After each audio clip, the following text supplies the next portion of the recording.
We're here for the second episode of House Flipping University. This is a podcast where we teach aspiring real estate investors how to find, fund, and flip their next real estate property. We're going to do it profitably. And so we're starting a new series on the show. And so this series is going to follow along with me as I play the student.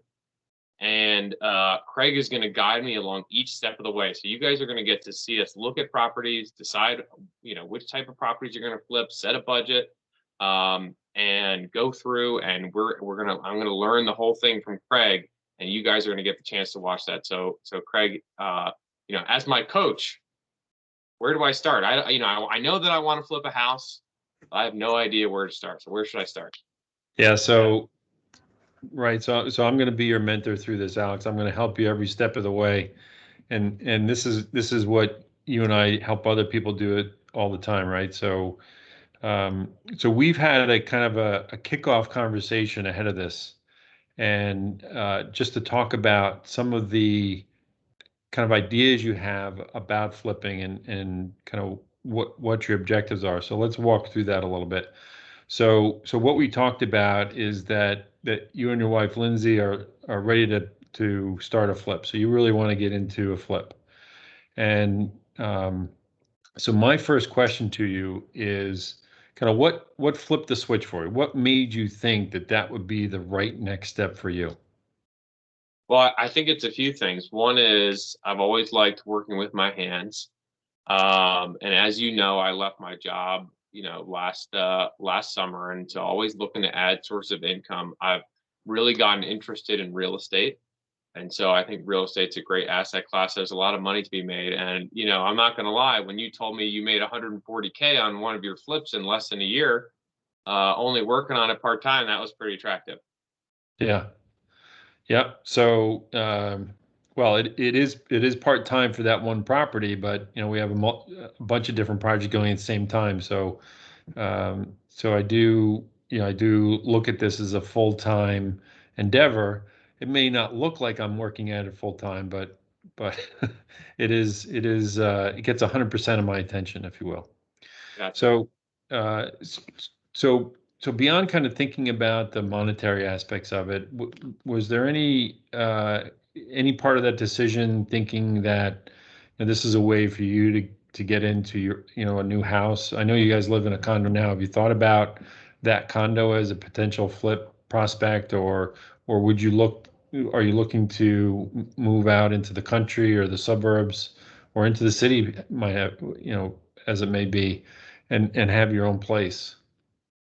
Yeah, so we had thought about that. And I think, from our perspective, the house that we're in is actually a really good flip just because it's a townhome that was built in the 1980s. It's in an area, it's a really attractive school district. Our son is not school age yet and won't be for some time. So that's not a huge factor for us in terms of where we live, but does make the property more attractive.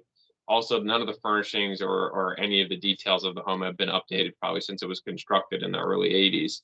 So it's definitely out of date, and would be a great sort of light, I guess it would be more like a medium type reno where you'd replace all of the cabinets, Right. you'd replace the kitchen, you'd do the bathrooms.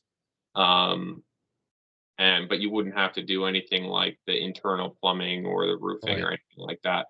And Right. I think so, but I think for us, what we're considering is not doing a live-in flip, but doing something where we wouldn't have to live in it. And the reason why we decided that um, is because we have a little baby. He's 8 months old, and And he's we didn't adorable. want, we didn't want him to be living in a construction zone.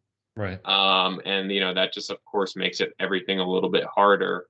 And so, but I know that you did a number of live-in flips when you started your career, and obviously I'm your son. I was one of six kids. I'm sure we were a handful. What was some of the reasons why you decided to do that? Yeah. So so that's why I asked in the beginning if this was a way to help you get into a house that would be more affordable. So when your mother and I were looking for our first house, this is quite a few years ago, looking for our first house, we wanted to be in a certain neighborhood, a certain town, certain schools, what have you. And the only way to do that for us was to buy a fixer upper, a place that needed some TLC, tender loving care, as they used to call it. And so that was the only way that we were going to be able to afford a house where we wanted it to be. So the trade-off that we made was, instead of moving into a super nice house where all the appliances are brand new and all the cabinets were freshly done and fresh coat of paint everywhere, we went the other end of the spectrum. We moved into a house where the plaster walls were literally separating. There was a 2 to 3 inch gap between between the walls in the house, the plaster, and the paint was peeling off the woodwork, and there were bats in the belfry. You name it, there was a lot to be done. But we were able to look past it and saw that ultimately, if we put in a little bit of sweat equity here, we could turn this house around and eventually turn it into something that we would want to live in longer term. But that's a whole nother book there, Alex. Let's get back to what we're talking about here, which is whether you want to, what would be the right kind of investment opportunity for you. So you talked about being a real estate investor, how there's some opportunity there. So what kind of investor do you see yourself as? Yeah, so I think, right now, because I'm young and I have lots of energy, I think I'd like to be more of an active investor where I'm taking, some of my own money and maybe some money from other investors or from banks and investing into products that are going to get me higher returns now versus a more passive income. Right. Yeah. Yeah, that makes a lot of sense. So I think in the real estate investment business, if you will, or industry, I think you'll hear people say they want to be passive investors. They want to be able to create passive income. I would caution, give you a little bit of caution there, that income is not truly passive, right? If it were, everyone would be doing it, kind of thing. Now there are more passive paths than others, but I think if you consider the two main kind of individual oriented investment vehicles, I think there are two main pathways. One is being a landlord, which there's a very commonly known method called the Burr method, right?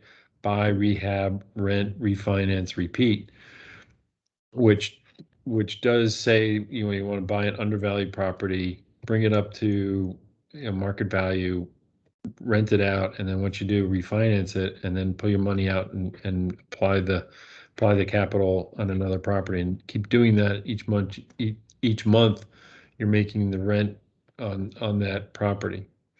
So I don't think so. Some people call that a passive income. I mean, I can see how some people would describe it as that, but I don't know that it is all that passive. Do you know any landlords by any chance? So actually, the only landlord I know is a friend of both of ours who he actually said that at one point he owned 23 properties, but ended up getting in the hole to one of his tenants for 10K because her kid stuffed a bunch of toys down every toilet in the house, Oh, and they just kept flushing them. They kept flushing them anyway, and so the way he told the story, they flooded the basement, and I don't know if the house had a septic tank or something, how this exactly happened, but he said basically the basement filled up with sewage, oh, and he had to go gosh. wading through there to fix it. And so that was pretty much all I needed to hear about being a Yep. landlord to Yep. decide to let somebody else do that. Yeah. So my landlord horror story isn't that bad, but uh, I I was renting a house out to a couple years back, and um, I don't remember exactly where we were, but it was not in a convenient spot, and it never is. But we were in a spot, and we got a call, and the call was, "Hey, the pipes froze," and so uh, as the landlord, I had to somehow resolve that situation. I guess the dig against being a landlord is having to deal with those phone calls. And some people will say, well, just get a property manager and let the property manager take care of it. Well, who does the property manager call when they have troubles? They're calling you, right? And so in a situation like that, the property manager would have had to call me and say, hey, we've got frozen pipes. I need authorization to call in a plumber because it's going to be X number of dollars, something like that. So even the so-called passive income isn't all that passive. But what I'm hearing is you don't want to be that passive. As you said, you're young, you have the energy, you actually wanted to get in there, maybe even get your hands dirty a little bit. So, one of the methods, or one of the other methods out there for real estate investing is what some people call value add investing, or rehabbing, the flipping business. And so that's what you and I do, and I've been doing for quite a few years. And so I think the benefit of that is I can go in, apply my skills, rehab a property, bring it up to either market or even over market value, turn it around and cash out on that property in a pretty short period of time. Some of my rehabs have gone much longer than that, a couple of months, but the last one took I think 7 months in total. So it kind of all depends, but at the end of the project, I have my cash in hand. I'm not dependent on a refinance from the bank. I'm not worrying about um, property managers and renting out the property and what have you. But having said that, I do have some truly passive investments in rental type investments. So I've provided capital to someone who's actually going to do all the work. All I get is a check on a quarterly basis. So that I would call that passive income, where I'm just providing the capital and then getting a return on that capital. And so But did you use money from one of your flips to do that? Yeah, good point. Good question. Absolutely. I mean, all the investments that I've been able to make over the years are based on or a fruit of having done flips.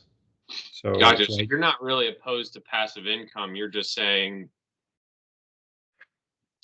use your I active income to create actually passive income versus like a lower, because I would assume that when you're talking about renting it out, right, you're obviously leaving some money on the table. Otherwise, because the bank's not going to give you 100% of the value of the property.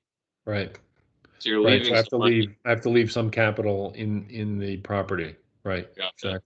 And then so, Yeah. but what you're basically saying is you're taking the difference there and you're going out and you're investing that in truly passive things. And I know we actually did one of those deals together. So Right. Right. Right. So yeah, there are a bunch of different vehicles out there, and I think the right, if one were to be an advisor on this, a good way to think about it is to not just put all eggs in one basket, of course, but to diversify a little bit. But my area of focus, my area of expertise is around flipping houses, so that's where I spend most of my time and effort. Where I'm not an expert, I let other people worry about those details. So just coming back to what we want to talk about is, getting you started on a flip. One of the things that I think is important for people to think about when getting into kind of starting out on this path, journey, whatever you want to call it. I don't want to call it business yet because I'm not sure that people actually have made that decision yet or are ready to make that decision. But are you thinking in terms of actually building out a business where you're expecting your income to be driven off flipping, or is it something you want to do part-time? Or we've already established that it's not just so that you can move in, afford a bigger, better house, but it it's either something you want to do part-time as a hobby level, or is it really a business decision, so to speak? And I know we're kind of role playing a little bit here, so kind of go with it a Yeah. little. So, I mean, this is, as the student, but also I think this is my genuine view so my background is actually in professional investing. I invested both in public companies and private companies on behalf of large scale investors like Steve Ballmer, the owner of the Clippers, former CEO of Microsoft, and Carlyle, which is one of the biggest private equity companies in the world. And so, when I look at those types of deals that they're doing, those aren't really types of deals that us as individual investors have access to. But in the public markets, you do have access to that.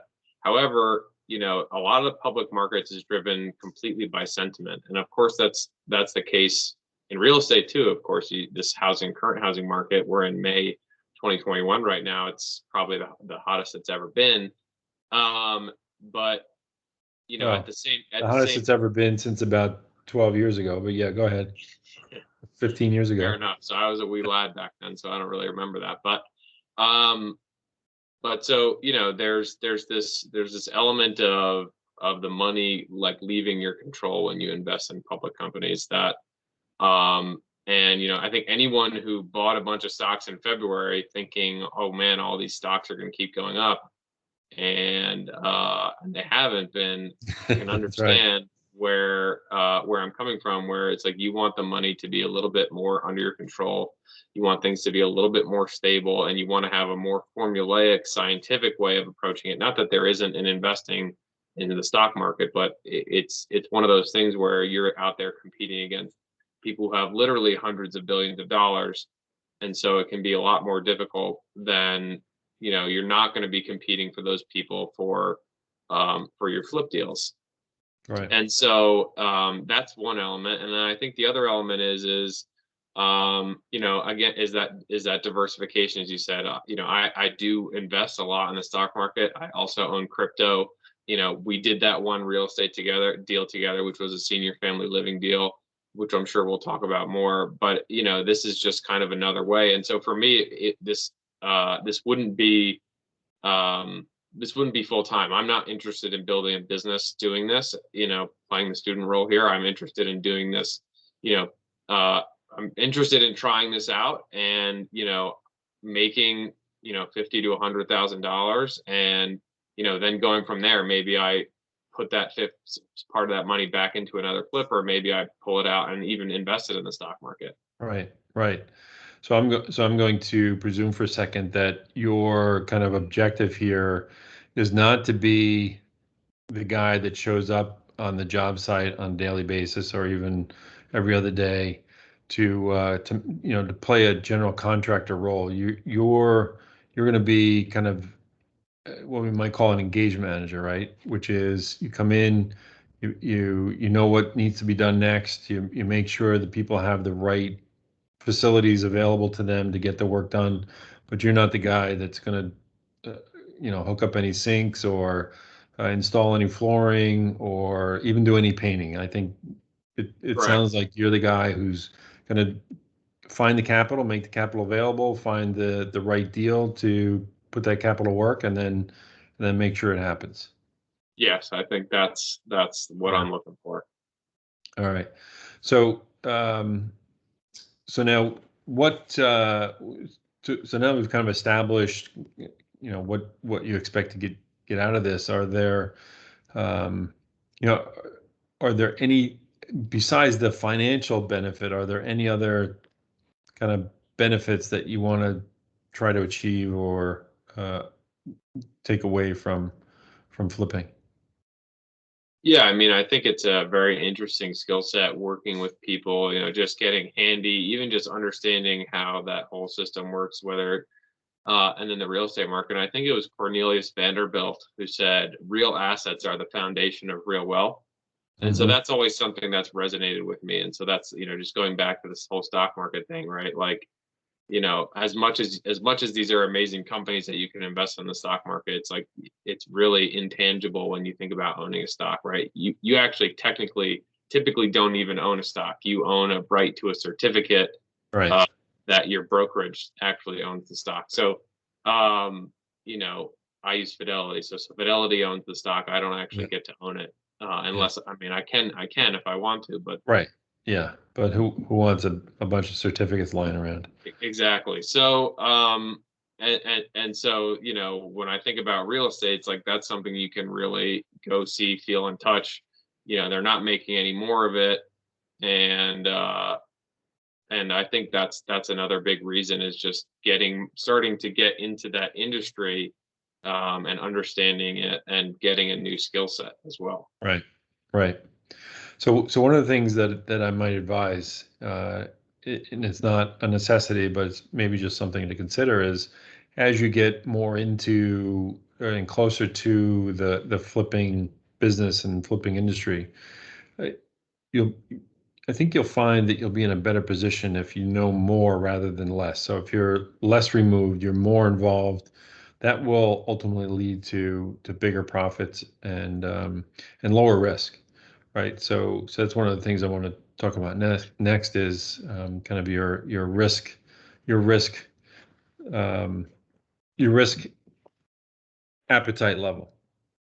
So I think there are a couple different types of risks that you want to consider, right? So one is kind of at the business level. So from your portfolio, to what extent do you want to put that portfolio at risk with flipping real estate? And then there's also the risk of each individual deal. So I'd like to kind of talk about each one of those a little bit separately. So um, big picture, do you see yourself being able to provide the capital or having an issue with finding capital to invest in a property? Or have you thought about where that capital would come from?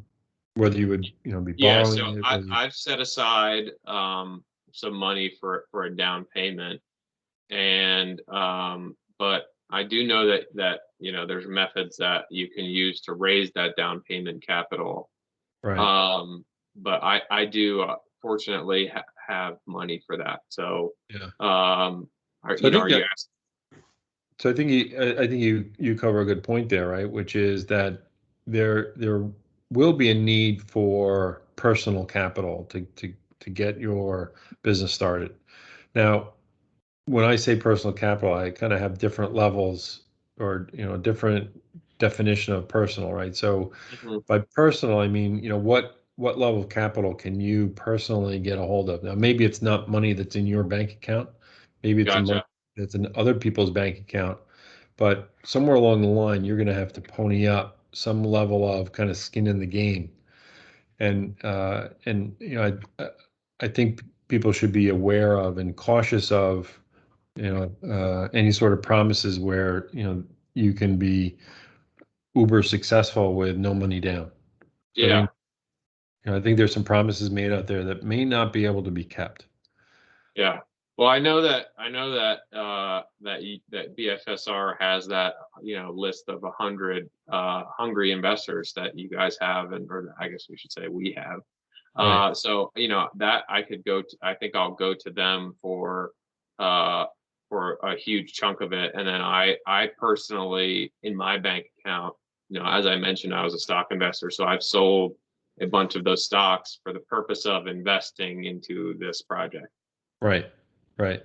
Right. So you individually are in a really good spot. So you have capital that you control, that you have access to, that's very liquid, that's ready to go. I think for others out there, that's a little bit tougher nut to crack, right? So as you described, you have some posts out there that are available for folks who don't have the capital in their bank account to apply to a flip, and and you talk about how to cover that and how to resolve that issue. Finding capital should not be anybody's issue. That should not be stopping anybody. I mean, I can understand how it's a little bit of an obstacle or impediment, but it's really something that everyone ought to be able to get around and get over. Yeah, and just stepping out of the student role for a second, we did put together a list of 101 Right. flip investors. These guys invest pretty much exclusively in flips. And the number of people who are investing in these deals has almost quadrupled in the last 6 months. Yeah. And so, if you know where to look, Right. you can absolutely get funding for your deal. And so I think the URL for that list is actually going to be in the notes, whether you're watching on YouTube, we'll put it in the description, or it'll be in the Right. show notes if you're listening to a Yeah, podcast.